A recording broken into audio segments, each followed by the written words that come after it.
Magandang araw sa lahat. Bago ang lahat, nais kong ipakilala ang aking sarili. Ako nga pala si Cyril C. Albos at kami at ang aking mga kasama ay narito upang ibahagi ang aming mga kaalaman at mga natutuhan sa topic na nailaan para sa amin. Inaasahan namin na kayo ay makikinig at matututo sa presentasyong ito.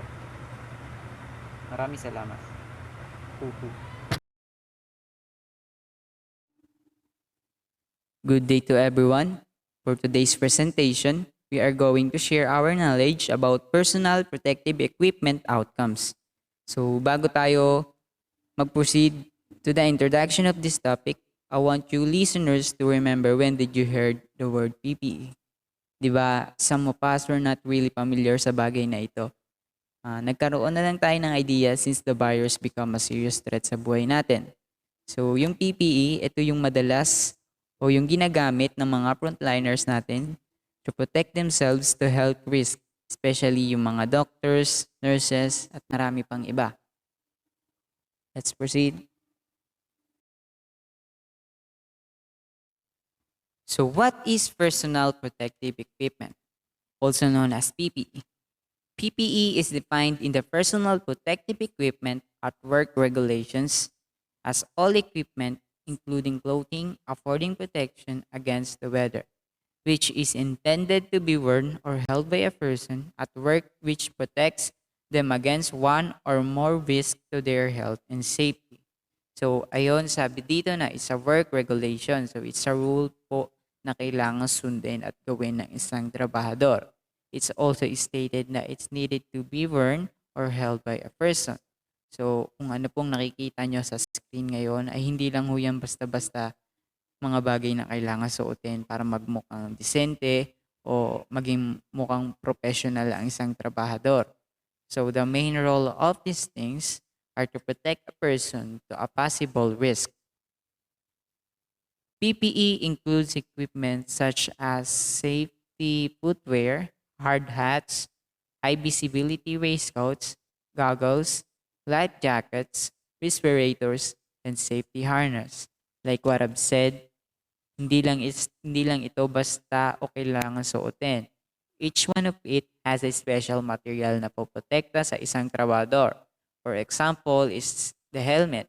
So if ever na may mahulog sa'yo at direktang tatama sa ulo mo, the role of wearing a helmet syempre to protect you from injury or mas pinalalang term ay kamatayan.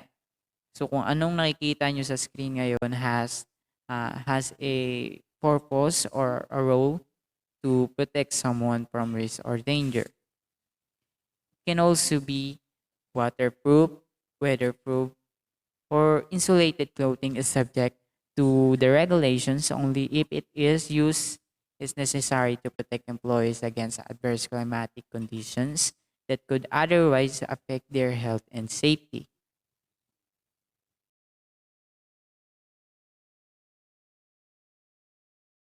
When to use PPE? PPE must always be regarded as last resort to protect against risk to safety and health.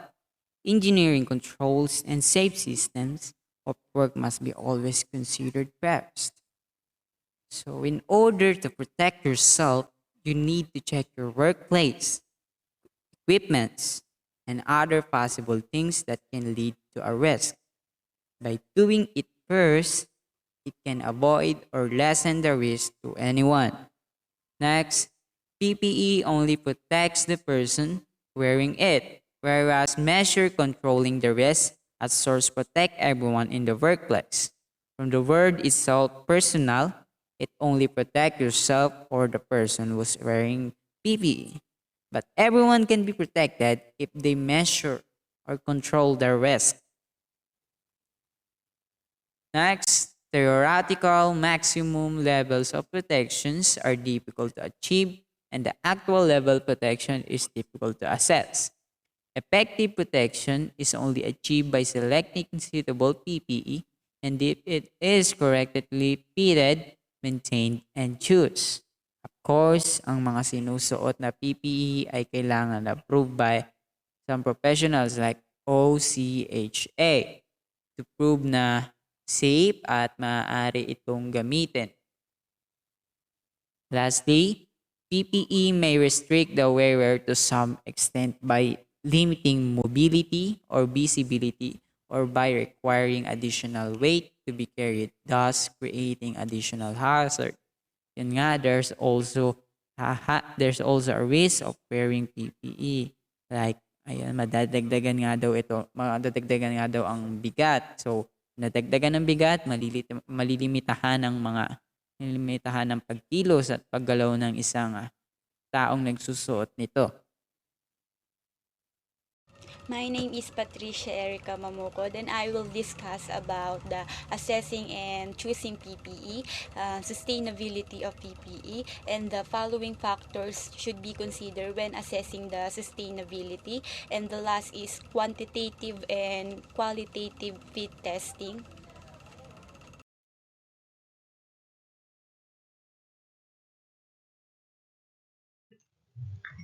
Assessing and choosing PPE. Before choosing any personal protective equipment, it is required to provide the employer or self-employed person must ensure that an assessment is made to determine whether it is suitable. Assessing PPE. Sa pag-assess ng PPE sa itong pagsasuri ng lugar ng pinagtatrabahuan na makakatulong para matukoy kung ano yung mga posibilidad na panganib ang mangyari sa mga empleyado sa loob ng pinagtatrabahuhan nila at kung anong PPE ang kailangan nila para maprotektahan nila ang sarili nila.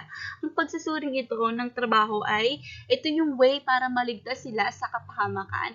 And ang choosing PPE, sa pagpili ng PPE, maraming bagay na dapat isaalang-alang kapag pumipili ng items ng PPE tulad ng face mask, body gowns, and guantes.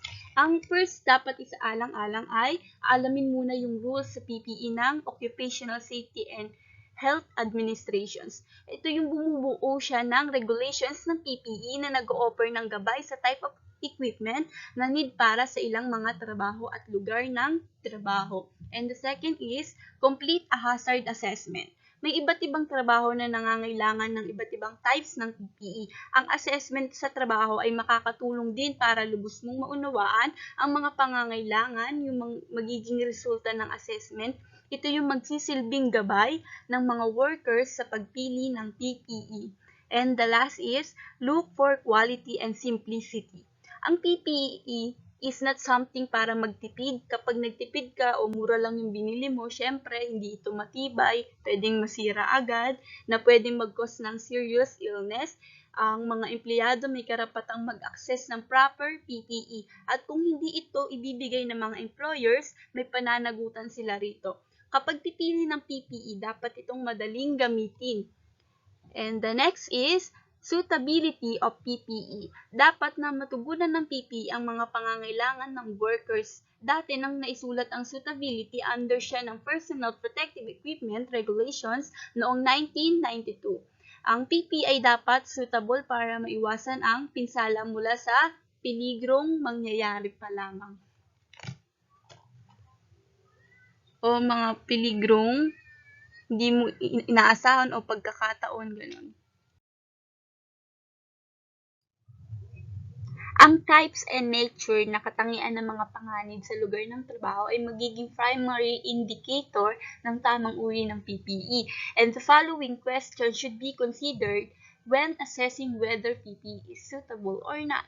And ito yung the following factors should be considered when assessing the suitability. And the number one is the PPE appropriate for the risk involved and conditions at the place where exposure may occur. And ito dapat, yung halimbawa na lang yung goggles ay hindi siya suitable kapag need ng buong protection sa mukha. And dapat ito yung pinakatama, ito yung pinaka-proper na gagamitin, yung face shield. And the next is, does the PPE prevent or adequately control the risk involved without increasing the overall risk? And ito naman, yung guantes hindi dapat isuot kapag gumagamit ng pillar drill. Kasi dapat sa pillar drill, nakasuot ng goggles, apron, hindi naka-bracelets, at dapat naka-tuck in yung nagpi-pillar drill. And the next is, can the PPE be adjusted to fit the wearer correctly? And ito naman is halimbawa ng na lang yung employee na nakasuot ng salamin tas walang pantakip yung tenga.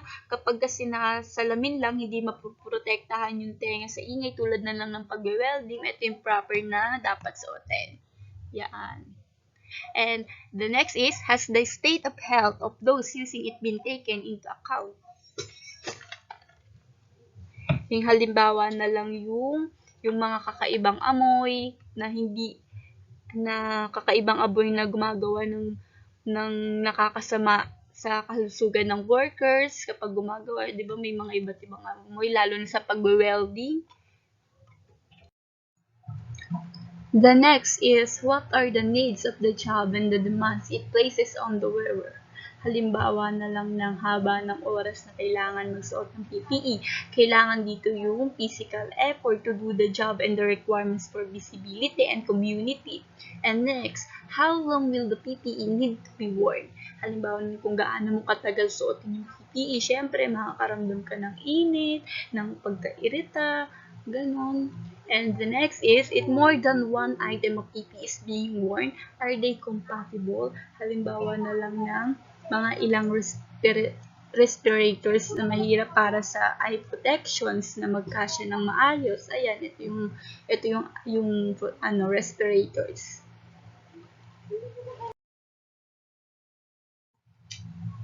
Example of assessing the suitability, fit testing of respiratory protection equipment, face pieces. A respirator can protect you kung hindi ito akma sa iyong mukha, known as tight-fitting respirators. Dapat bumuo ng tight seal sa mukha o sa leeg para gumana ng maayos. Kung ang respirator ay hindi akma sa iyong face, yung contaminated air ay maaaring tumaga sa iyong respirator, face piece, at maaari kang makahinga sa hazardous substances. Kaya dapat bago ka magsuot ng mahigpit na respirator sa trabaho, dapat tiyakin ng employer sa iyo kung yung respirator ba ay angkop sa mga workers o employee. Ginagawa ito ng mga employer na sa pamamagitan ng pagsasagawa ng isang fit test sa iyo habang nagsusuot ng parehong model at laki ng respirator na gagamitin sa trabaho. Sa way na ito, malalaman ang respirator kung fit sa mga workers at mapuprotektahan ang mga workers. So, what is a fit test? Sinusubukan ng isang fit test ang seal between the respirator's face piece and your face. Inaabot ito ng 15 to 20 minutes to complete. There are two forms of fit testing, qualitative and quantitative. Qualitative fit testing, isa itong paraan ng fast-fail test na ginagamit ng iyong taste or smell upang makita ang pagtulo sa face piece ng respirator. Ang qualitative fit testing ay hindi nasusukat sa actual amount ng pagtulo. Kung ang respirator passes or fails the test, ito ay batay lamang sa iyong pagtagas ng test substance into your face piece. Mayroong 4 na paraan ng test sa qualitative na tinanggap ng Occupational Safety and Health Administrations. And number 1 is isomyl acetate, which smells like banana, saccharin, which leaves a sweet in your mouth. 3. Vitrex, which leaves a bitter taste in your mouth. Irritate smoke, which can cause coughing. And sa quantitative fit testing naman is ito yung karaniwang ginagamit para sa mga half-mask respirators. Just cover your mouth and nose. Half-mask respirators ay maaaring mag-filter ng mga respirators ng face mask, face piece, madalas na tinatawag na N95S. Ang quantitative fit test ay ginagamit ang makina upang masukat ang dami ng tagas sa face piece and does not rely sa sense of taste, smell, or irritations. Ang respirators na ginagamit during this type of fit testing ay magkakaroon ng isang probe na nakakabit sa face piece that will be connected to the machine. There are 3 quantitative fit test methods accepted by Occupational Safety and Health Administrations. Number 1, generated aerosol. Number 2, ambient aerosol. And number 3, controlled negative pressure. Everyone, my name is Vida Altiadi Mondaras, and for today, I'm going to report the information, instruction, and training on PPE use, maintaining PPE, and the duties of employees regarding PPE.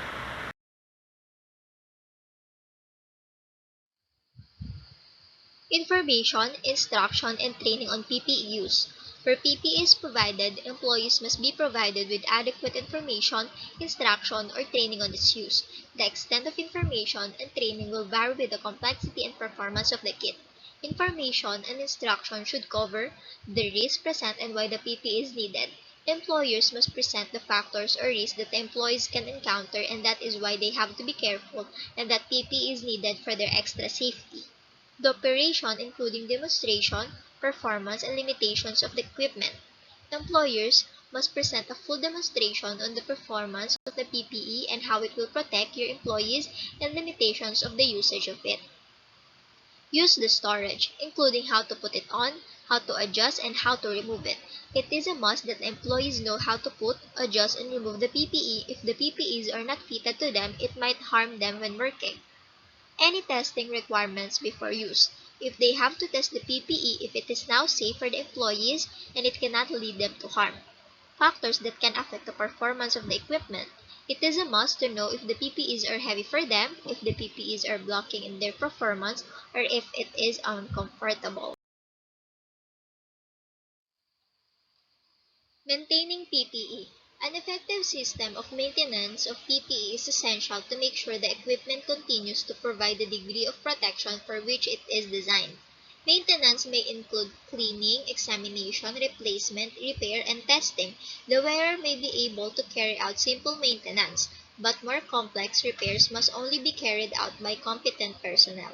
The costs associated with the maintenance of PPE are the responsibility of the employer. Duties of employees regarding PPE. PPE must be worn and used in accordance with the instructions provided to them.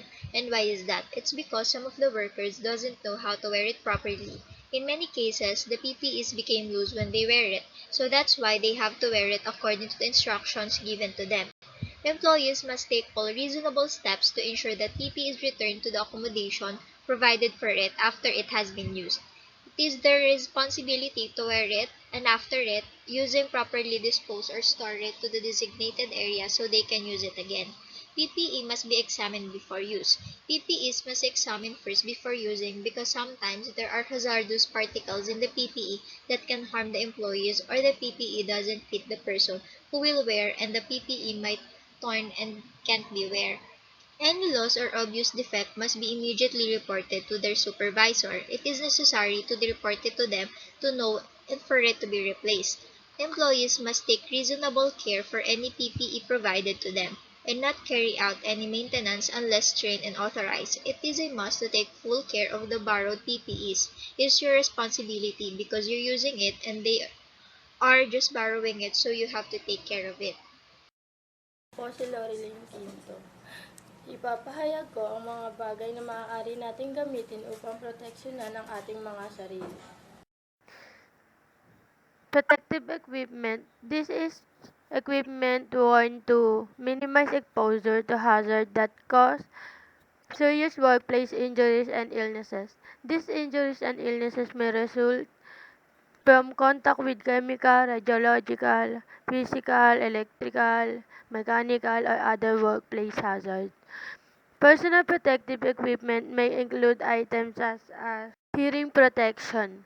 There are three main types of hearing protection: ear muffs or defenders, which completely cover the ear; earplugs, which are inserted into the ear canal; semi-insert, also called canal cap, which cover the entrance to the ear canal.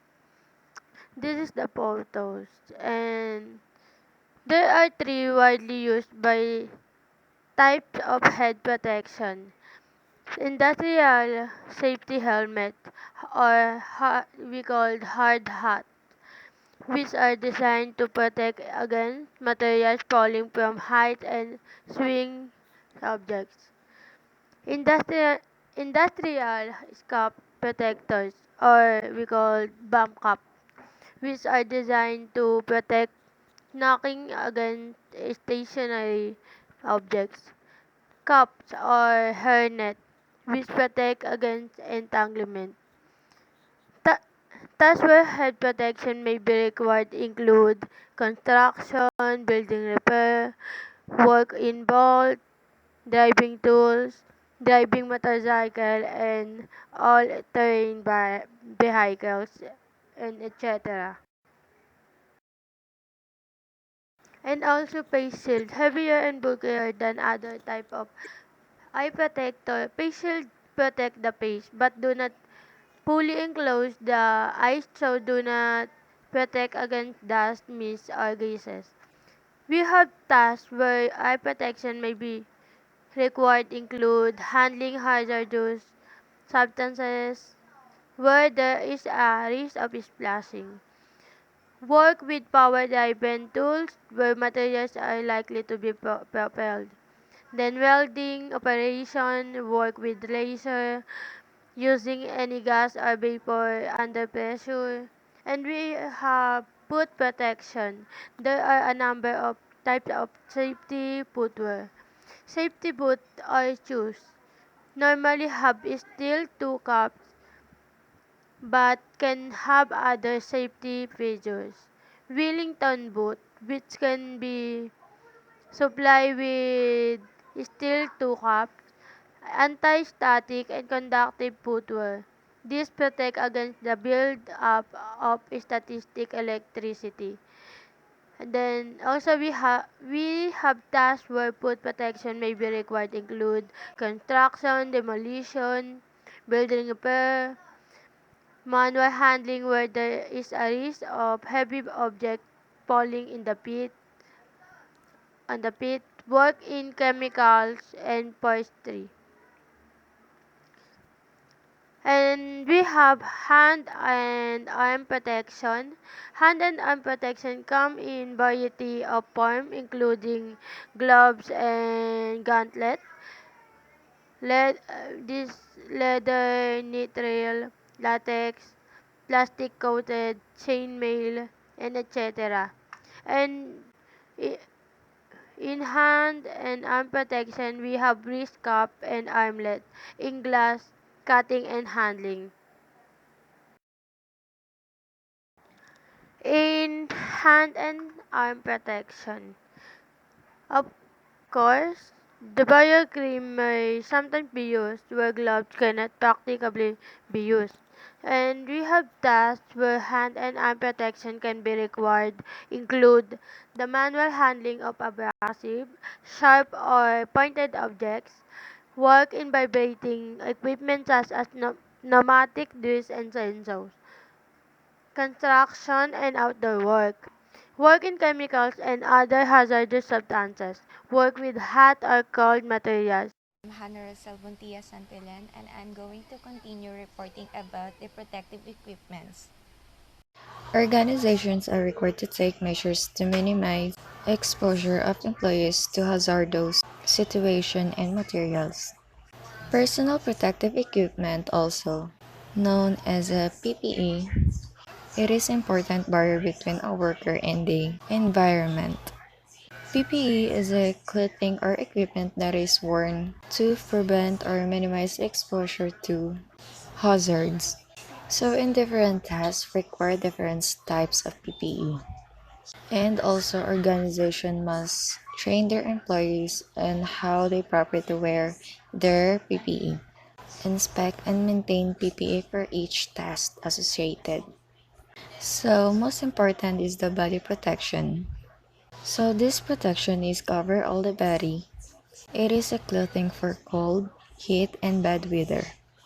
It is also a clothing to protect against machinery, chainsaws, and it's high visibility clothing. For example, jackets and vests. Next one is the respiratory protective for our workers. So, respiratory protects workers against insufficient oxygen environments, harmful dust, fags, smokes, mist, and gases. These hazards may cause cancers in lungs, that might cause importness disease of death. States and respiratory protect the user in two basic ways. The first is by the removal of contaminants from the air. Respiratory of this type includes particulate respirators, which filter out airborne particles, and air purifying respirators with gauge. So to end this report, we always remember that the most important is the safety of everyone in a workplace or everywhere. So if you are working, we need to use the proper PPE, and also the employers must obligate to ensure the adequate protect and safety of their workforce, provide the correct PPE for the situation and environments in which their employees are expected to work. The employers also have the obligation to wear and use the proper appropriate PPE correctly to ensure the best protect from getting hurt. So we must always need to think in our mind and first think our safety, especially when we are working. That's all. Thank you. Keep safe.